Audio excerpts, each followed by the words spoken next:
अस्सलाम वालेकुम। आज मैं एक नया केस लॉ लेके आपके सामने हाजिर खिदमत हुआ हूँ। आज हम बात करेंगे फैमिली लॉ का केस है, गार्डन वार्ड एक्ट से लिया गया। सब्जेक्ट है custody of minor. Section deal करता है, इसके रेलिवेंट सेक्शन हैं जी 5, 7, 19 और 25 और 47।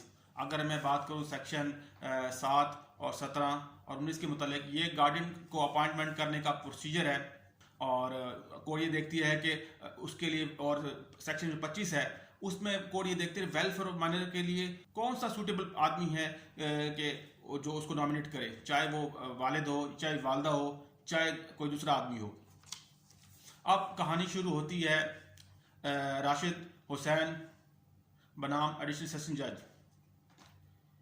अब मैं अगर थोड़ी सी केस की हिस्ट्री बताऊं, थोड़ा सा जो पटिशन फाइल हुई थी सेशन कोर्ट में, उसमें जो राशिद हुसैन है पटिशनर, ये सऊदी अरबिया में एज ए केब ड्राइवर काम करता है तकरीबन कोई 10-15 साल से। इसकी फैमिली सेटल होती है पाकिस्तान में।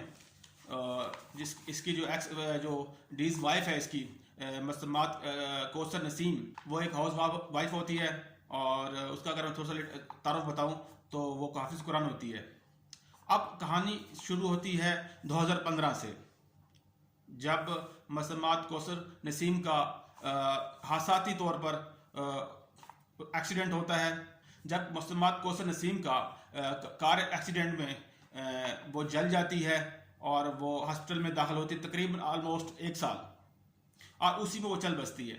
19/8/2016 को हॉस्पिटल के दौरान जब वो उसकी बीवी बिस्तर मर्ग पे होती है कि उस लड़की के जो वालिदैन हैं वो तीनों बच्चों को लेकर अपने घर चले जाते हैं, जबकि पटिशनर उस वक्त भी सऊदी अरबिया में होता है, माँ सवाए उनके उसके वालिदैन के अलावा।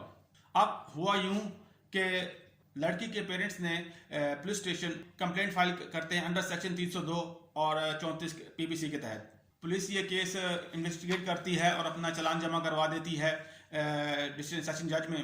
कोर्ट इन द एंड फैसला करती है कि जो कस्टडी है वो माइनर्स की वो दी जाए। महरूमा जो फौत हुई है मुसम्मात कौसर नसीम को, उनके पेरेंट्स को दी जाए और इसके वालिद और उनके पेरेंट्स का स्केड्यूल मुंतखब कर दिया जाए ताकि वो अपने हफ्ते में 1 या महीने में 2-3 दफ़ा आके अपने बच्चों से मिल सके। अब ये केस फिर फाइल होता है इस्लामाबाद हाई कोर्ट में और इस्लामाबाद हाई कोर्ट में भी अपना फैसला बरकरार रखती है। पटिशनर इसको राशिद हुसैन चैलेंज कर देता है सुप्रीम कोर्ट में।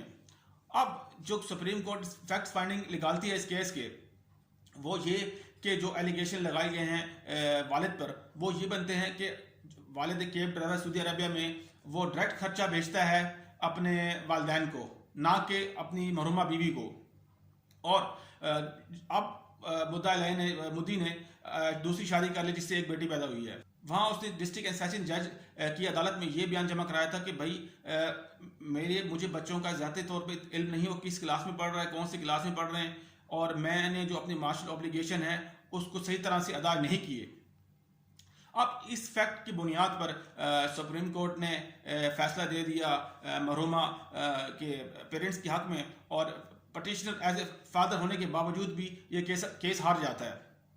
अब सुप्रीम कोर्ट के मैं 1-2 रेफरेंस आपके साथ शेयर करता हूँ, वो ये हैं कि Khalid Mahmood versus additional session जज 2011 CLC 889 पेज पर ये मौजूद है।